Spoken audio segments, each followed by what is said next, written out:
मेरे सभी अमृतंश प्यारे बच्चों, भाइयों, बहनों, माताओं, बुजुर्गों, मैं अध्यात्म में, जैसा कि मैंने शुरुआत में बताया था कि अध्यात्म है क्या, कि स्व स्वभाव का मतलब ये है कि जो परमात्मा का स्वभाव है वही हमारी आत्मा का स्वभाव है। जब हम अपने स्व स्वभाव में अर्थात परमात्मा के स्वभाव में स्थित रहते हैं, या वो हमारी वो अवस्था जहाँ जब हम अच्छे और बुरे से, किसी भी संकल्प से या विकल्प से परे होते हैं, तो वह हमारा स्व स्वभाव होता है, हमारा असली रूप होता है। तो अध्यात्म में मैं, मेरे बच्चों, जितना कुछ कर सकता था मैंने उसके लिए खूब प्रयास किया है। जो भी कुछ मैंने पीछे बताया है, आप लोगों के समक्ष रखा है, वो मेरा अपना तजुर्बा है, जो मैंने पाया है, जो मैंने ग्रहण किया है, और जितना मैं कर सकता था मैंने किया भी है। आगे मेरी कोशिश, मेरा प्रयास, मेरे प्रयत्न जारी रहेंगे कि मैं इसमें लगा रहूं। हालांकि मेरा शरीर अब साथ नहीं देता है, लेकिन मैं आज तक भी ये नहीं समझ पाया कि मेरी शुरुआत कहाँ थी, कहाँ से हुई, कैसे हुई। मेरा बीच, मध्य कहाँ था और क्या वहाँ मेरे हालात थे। मैं वहाँ थोड़ा बहुत तो समझ पाया कि एक अवस्था ऐसी बीच में आई थी जहाँ मुझे अपनों में और गैरों में कोई फर्क नज़र नहीं आता था। मैंने उस अवस्था को ये मान लिया था कि शायद ये मेरी मध्य अवस्था है। यहाँ मैं एक ऐसे बिंदु पे खड़ा हूँ जहाँ मेरे दिमाग में बहुत दिनों तक ये विचार चलता रहा कि मैं इधर जाऊँ या उधर जाऊँ, परिवार के साथ रहूं या जगतार के साथ रहूं, उस करतार के साथ रहूं, उस परमात्मा के साथ रहूं। तो मैंने इसी अवस्था को अपनी मध्य अवस्था मान लिया था कि शायद अब मैं मध्य में हूं। लेकिन बाद में मेरा ये भ्रम भी दूर हो गया। मुझे यहाँ भी जो ना अपने आप में एक ऐसी अवस्था मुझे लगी कि अभी नहीं है, ये मध्य नहीं है, और मैं इससे आगे भी बढ़ता रहा। जो अव्यक्त, जो अलौकिक दृश्य मैंने देखे, उन दृश्यों के बाद मुझे कुछ ऐसा आभास होने लगा कि मैं पता नहीं कहां पहुंच गया हूं। पता नहीं मैंने क्या पा लिया है, कितना ज्ञान मैंने प्राप्त कर लिया है। लेकिन एक दिन मुझे अचानक एहसास हुआ कि ना तो मुझे मेरे प्रारंभ का ज्ञान है, ना मुझे मेरे मध्य का ज्ञान है कि मेरा बीच कहाँ है, और ना मुझे मेरे अंत का ज्ञान है। बल्कि इसके साथ एक भ्रम और मुझे बैठ गया मेरे दिमाग में कि मुझे कहीं अहंकार तो नहीं हो गया है कि मैंने बहुत कुछ कर लिया, बहुत कुछ पा लिया। और जब ये मुझे ऐसा महसूस होने लगा, मुझे ऐसा प्रतीत होने लगा, तो अंत में भीतर से एक आवाज आई कि आप कहीं भी नहीं पहुंचे हैं। अगर आप ये सोच रहे हैं कि मैंने बहुत कर लिया, मैंने बहुत पा लिया, तो दासानंद तू बहुत बड़ी भूल कर रहा है। आप कहीं नहीं पहुंचे। आपको अभी कुछ भी जानकारी नहीं है। ये अहंकार है तेरा जो तेरे अंदर बोल रहा है। तू उसको कभी नहीं जान सकेगा, ना कभी पहचान सकेगा। तू केवल उसका एहसास, अनुभव, अनुभूति तो कर सकता है, लेकिन ये कह देना कि मैंने उसे पूरी तरह पा लिया है, प्राप्त कर लिया है और जिंदे जी प्राप्त कर लिया है, बोला तूने परमात्मा को हो सकता है पा लिया हो, लेकिन अभी देह का रूप तेरी का बाकी है। और इस देह का रूप अगर बाकी है तो कहीं ना कहीं कुछ ना कुछ तो कमी है। और ये सिवाय अहंकार के कुछ भी नहीं है। आपको इस भजन को, इस जप को, इस तप को, इस यज्ञ को, अर्थात भजन करने की जो प्रक्रिया है, यज्ञ की जो प्रक्रिया है, उसी को हम भजन कहते हैं। ये आपने छोड़ने नहीं है। और अगर आपने ये समझकर कि मैंने बहुत कुछ पा लिया, बहुत कुछ जान लिया, अगर आपने ये छोड़ दिया, तो समझना कि आपने कुछ भी नहीं पाया। आपने कुछ भी नहीं पाया। आप अहंकारवश अपने आप को परम के करीब या परमात्मा समझ बैठे हो, परम ईश में वास के अधिकारी समझ बैठे हो। जिस दिन ये भाव तुम्हारे मस्तिष्क में आ जाएगा, उस दिन तुम्हारा ये भजन जो है ये अधूरा रह जाएगा। ये ख्याल तो किसी कीमत पे भी बिल्कुल नहीं आना चाहिए। और इसके साथ साथ एक और अनुभूति भी होती है कि आपका मार्ग अवरुद्ध होना चाहता है। अगर आप इस भजन को ये मान के कि मैंने बहुत कर लिया, बहुत पा लिया, अगर छोड़ के बैठ गए,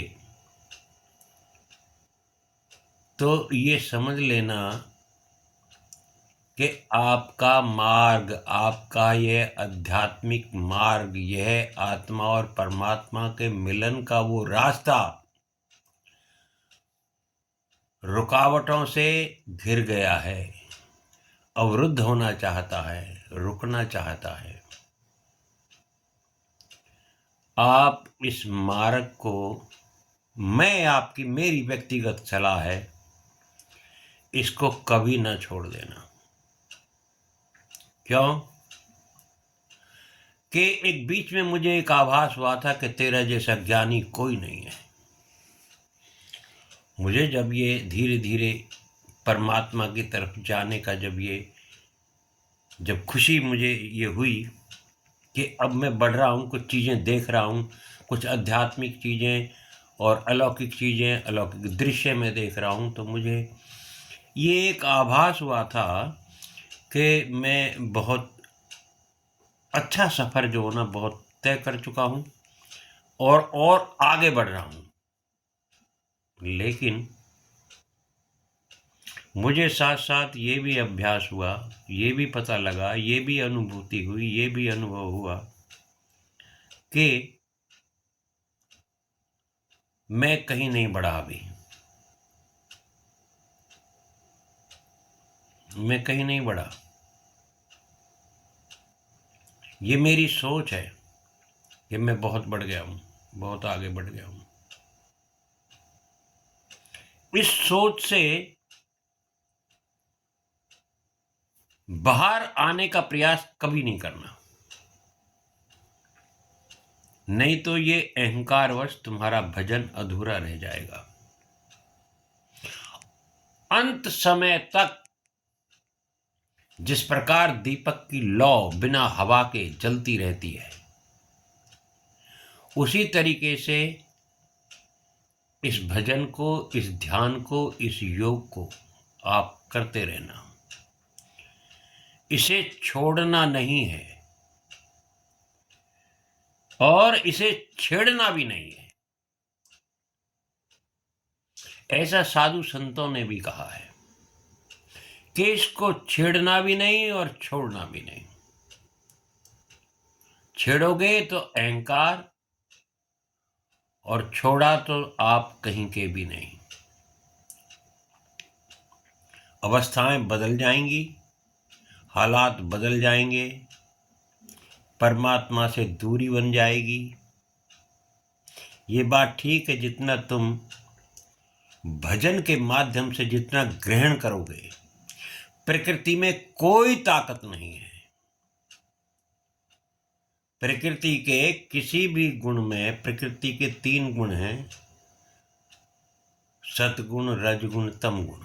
किसी गुण में भी कोई ताकत नहीं है जो आपके इस भजन की शक्ति को समाप्त कर सके। लेकिन ये भी ध्यान रखना कि आगे नहीं बढ़ पाओगे। इसलिए मेरे साथियों, मेरे बच्चों, मेरे बहनों और भाइयों, आप भजन में बिना किसी रुकावट के, बिना किसी सोच के लगे रहना अंत समय तक, जब तक आपकी बुद्धि काम करे, जब तक आप में अपने आप को यूं महसूस करो कि मुझ में प्राण हैं, मुझे अपने जाप को निरंतर करते रहना चाहिए, तब तक इसमें लगे रहना, इसको छोड़ ना देना। क्योंकि मैं फिर दोहरा रहा हूं कि मुझे आज तक ज्ञान नहीं हुआ। मैं कहां पहुंचा हूं, कहां खड़ा हूं, नहीं लगा पता। एक बार तो मैंने सोचा था कि मैं बहुत बड़ा ज्ञानी हो गया हूं। बाद में मुझे पता लगा मेरे से तो आगे बहुत सारे साधु संत, इतने बड़े बड़े साधु, इतने बड़े बड़े संत, इतने बड़े सन्यासी, इतने बड़े योगी पुरुष, ऋषि महर्षि पड़े हैं। मैं कहीं भी नहीं हूं। इसलिए आपसे मेरी ये एक सलाह भी है और एक मशवरा भी है कि आप अपने भजन में कभी ये भूल ना करना कि भजन को बीच में छोड़ दें। आप जैसे ही भजन छूटा, तैसे ही आप उस परमात्मा से अलग हुए। आपका ध्यान जपा जप की या तो अवस्था को आ जाए, या आपके मस्तिष्क में भगवान का चित्रण चलता रहे, उसकी तस्वीर चलती रहे, उसकी कलाकृतियां चलती रहें। ईश्वर का ही आपके दिमाग में जो ना वो होना चाहिए। परमात्मा से आपकी दूरी ना हो, किसी कीमत पे भी दूरी नहीं बनानी है, तो समझना कि आप किनारे लग जाओगे। लेकिन ये बात आपके मस्तिष्क में घर ना कर जाए कि मैंने बहुत कुछ पा लिया है या बहुत कुछ कर लिया है। जैसे ही ये विचार आएगा, आप वहीं ठहर जाएंगे, रुक जाएंगे, और ऐसा होते ही आपकी दूरी बढ़ जाएगी। मैं आज केवल आपके सामने यही चीज़ मैं बताने के लिए और कहने के लिए आया हूँ कि बच्चों, मेरे अमृतंश बच्चों, भजन को बीच में ना छोड़ देना। ये अहंकार कहलाएगा और आपको नुकसान हो जाएगा। इसलिए भजन में हमेशा रत रहना, तभी आपका स्वभाव जिंदा रहेगा। वैसे आपकी अगर परिभाषा को भी हम जानें कि आप हैं कौन, कोई कहेगा अपना नाम बताएगा, कोई अपना परिचय देगा कि मैं डॉक्टर हूँ, कोई कहेगा मैं इंजीनियर हूँ, कोई अपना नाम बता के बताएगा, पिताजी का साथ नाम लेगा। ये परिचय नहीं है आपका। आपका परिचय सही वह है जो आपका स्वभाव है। आप कौन हैं? आप वही हैं जिस वक़्त आपका जैसा स्वभाव है। अगर आप क्रोध में हैं, गुस्से में हैं, किसी को गाली दे रहे हैं, मारने की बात कर रहे हैं, तो आप अंदाज़ा लगा सकते हैं कि आप क्या हैं। और आप हृदय से और बुद्धि से भी, वाणी से भी आप मीठी वाणी में बोल रहे हैं, आप प्रेम से बातें कर रहे हैं, तो आप वही हैं जो स्वभाव आप दूसरे को दिखा रहे हैं। तो मैं यही कहने के लिए आपके सामने उपस्थित हुआ था कि भैया, ये गलती ना कर देना कि भूल के भजन को छोड़ बैठो, ध्यान को छोड़ बैठो, योग को छोड़ बैठो। योगिक क्रिया को जारी रखना, वो चित्रण के माध्यम से हो, जप के माध्यम से हो, तप के माध्यम से हो, जिस तरीके से भी हो, अपनी क्रिया को जारी रखना। भारत माता की जय। जय हिंद। जय हिंद की सेना। और राधे राधे।